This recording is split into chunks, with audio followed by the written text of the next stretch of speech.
Hello dear NEET aspirants, welcome back to EduHunt video lecture series. This session is regarding infectious diseases, various infectious diseases of cattle and various animals. If we categorize the disease into 5 types, the first one is the bacterial diseases. Bacterial diseases ante the diseases which are caused, the causative organism is a bacterium, which are caused by bacteria. The diseases caused by bacteria are known as bacterial diseases. Example is tuberculosis, anthrax, and mastitis. Tuberculosis, anthrax and mastitis. బ్యాక్టీరియాతోనే కాదు, virus కూడా డిసీజెస్ని cause చేస్తాయి. Even మనకి కూడా corona వచ్చి వెళ్ళిపోయింది కదా, current pass game తెలుసా, అలా టచ్ చేసి వెళ్ళిపోయింది కొంతమందిని బాగా ఇబ్బంది పెట్టింది. So bacterial diseases even human బీయింగ్స్కే కాదు, హ్యూమన్ బీయింగ్స్లో bacterial disease quite common. So not only for human beings, even animals also, even not only animals, plants also suffer from these bacterial diseases. One of such diseases that caused to animals is a tuberculosis, which is a bacterial disease. And tuberculosis is nothing but TB. దీని వల్ల ఏమొస్తుందంటే severe cough, disease by dry cough and fever develops due to lung infection. Tuberculosis వల్ల lung infect అవుతుంది, దానివల్ల severe cough అంటే breathing discomfort in breathing, inhalation exhalation చేసినప్పుడు ఇబ్బంది పడతారు. కాఫ్, ఐ మీన్ యానిమల్స్ కదా, ఇబ్బంది పడతాయి, కాఫ్ వస్తుంది. అంటే మనకేమి సిమ్టమ్స్ ఉంటాయో ఆల్మోస్ట్ యానిమల్స్లో కూడా they also feel the same symptoms. Milk effect అవుతుంది and through milk this disease spreads to even human being. మనం అలాంటి డిసీజ్డ్ యానిమల్ నుంచి ఎక్స్ట్రాక్ట్ చేసిన మిల్క్ మనం తాగితే మనకి ఆ డిసీజ్ ట్రాన్స్మిట్ అవుతుంది. Next disease is anthrax. Anthrax is caused by bacterium named Bacillus anthracis. Bacillus anthracis, it spreads, it is a contagious disease and it spreads through contaminated food and water.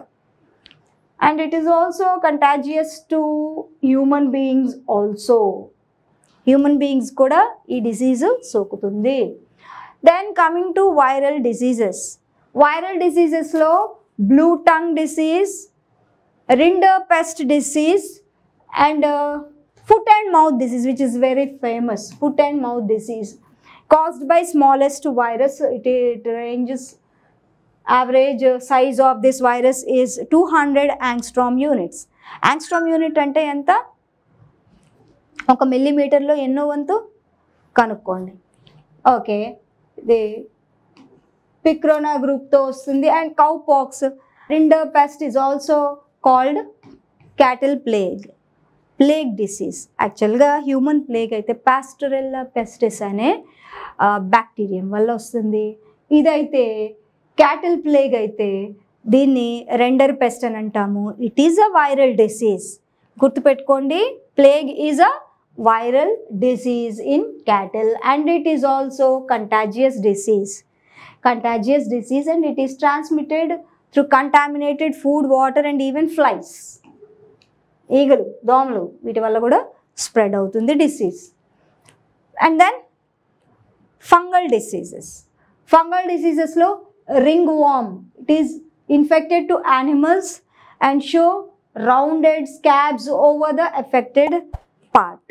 Body మీద round scabs అంటే మచ్చలు లాగా ప్యాచీగా వస్తుంది ఈ fungal disease వల్ల. ఇలా ring worm మనం ఉంటాం కదా, గజ్జి తామరి అలాంటివి మనకే వస్తూ ఉంటాయి కదా, మనకే అంటే నాకు ఎప్పుడు రాలేదు. సో ఆ ringworm disease example fungal డిసీజ్కి. మనం యాడ్స్లో చూస్తూ ఉంటాం కదా, రింగ్ గార్డ్, తామర నుంచి విముక్తి పొందడానికి రింగ్ గార్డ్ వాడండి అని చూస్తూ ఉంటాం కదా. That is one of the examples. మనకే కాదు, అంటే హ్యూమన్ బీయింగ్స్కే కాదు, even cattle also suffer from ring worms. It is a fungal disease. Parasitic diseases, parasites like ascariasis, round worms ఇవి. లివర్ రాట్, లివర్ ఫ్లూక్ వల్ల వచ్చేది liver rot. Taeniasis, tape worm, అంటే ఇవి లైక్ ఏమని చెప్తాం, ప్లాటిహెల్మింథస్ ఇన్వర్టిబ్రేట్స్ వల్ల వస్తాయి. ఈవెన్ ఆస్కారియాసిస్ ది నిమాటిహెల్మింథస్కి సంబంధించిన ఆర్గానిజం. వీటి వల్ల వచ్చే parasitic diseases. And protozoan diseases, tick fever, Texas fever అని అంటాము. ఈ టిక్ ఫీవర్ అనేది ఈ క్యాటిల్లో, యానిమల్స్లో టిక్ ఫీవర్ వస్తుంది. It is caused by protozoans. And prevention of infectious diseases. Prevention first చేయాలంటే కరోనా వచ్చినప్పుడు కరోనాని నివారించండి. కరోనాని అంటే నివారణ వచ్చిన తర్వాత మందులు వేసుకోవడం కంటే రాకుండా చూసుకోవాలి. Prevention is better than cure అంటాం కదా. అలా ఇక్కడ కూడా మనం ఫస్ట్ చేయాల్సింది ఏంటంటే ఆ యానిమల్ని క్రౌడ్ నుంచి ఐసోలేట్ చేయాలి. So isolation of suffering animals and disposal of carcasses, అంటే డ్రాపింగ్స్ ఉంటాయి కదా, వాటిని దూరంగా పడేయాలి. And proper disinfection and cleaning of animals, అంటే హైజీనిక్గా ఉంచాలి, ఏరియాని హైజీనిక్గా ఉంచాలి. Vaccination, frequent vaccination. మనం ఎలా అయితే పిల్లలకి వ్యాక్సినేషన్ చేయిస్తూ ఉంటామో అలాగే మనము సెషన్ స్టార్టింగ్లో చెప్పుకునేటప్పుడు, యానిమల్ హస్బెండరీలో, డైరీ ఫార్మ్ మేనేజ్మెంట్లో చెప్పుకునేటప్పుడు ఫ్రీక్వెంట్ వెటర్నరీ ఇన్స్పెక్షన్స్ జరుగుతూ ఉండాలి అని చెప్పాము. మనం ఎలా అయితే జనరల్ చెకప్స్ చేసుకుంటామో, మనము జనరల్ చెకప్స్ చేసుకుంటున్నట్టే వాటికి కూడా చెకప్స్ చేయించాలి. Veterinary doctor visit for regular intervals, ఫ్రీక్వెంట్గా కాకపోయినా రెగ్యులర్ ఇంటర్వల్స్లో ఉండాలి అని చెప్పుకున్నాము. వాటికి వ్యాక్సినేషన్ చేయించాలని చెప్పుకున్నాము. అలాగే యాంటీసీరము, ఇంజెక్షన్ ఆఫ్ యాంటీసీరము జరుగుతూ ఉండాలి time to time.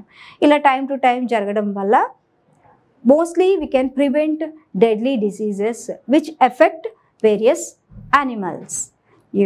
So this is the end of the session my dear students. ఈ సెషన్ అంతా బాగా గుర్తుపెట్టుకొని మళ్ళీ ఒకసారి చదివి ఎక్సర్సైజ్ చేయడం మొదలు పెడదాం. Okay, all the best.